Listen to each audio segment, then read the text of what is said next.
যেই কণ্ঠ দিয়ে লাখো সঙ্গীতপ্রেমীদের মন জয় করেছেন তাহসান খান, তার সেই কণ্ঠনালীতেই বাসা বেঁধেছে একটি কঠিন অসুখ। হেটেরোটোপিয়া নামক এক রোগে ভুগছেন তিনি। জানা গেছে এই রোগে আক্রান্ত হলে গলার কাঠামো পরিবর্তন হয়ে যায়, কমে যায় গান গাওয়ার মনোবল। এতে দিনে দিনে গান গাইতে অক্ষম করে তুলেছে এই শিল্পীকে।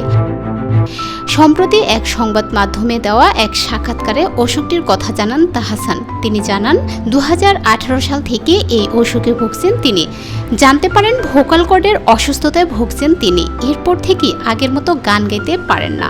তবে চিকিৎসা চালালেও ভবিষ্যতে স্বাভাবিকভাবে গান গাইতে পারবেন কিনা তা নিয়েও শঙ্কা প্রকাশ করেছেন এই শিল্পী।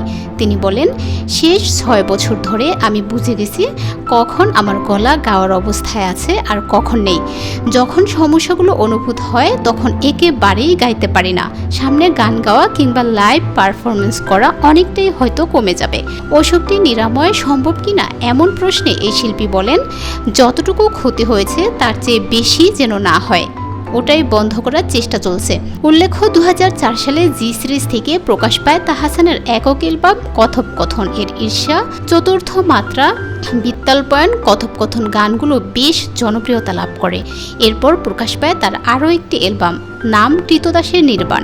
এতে ছিল প্রেম মাতাল, কাদা প্রভৃতি গানগুলো।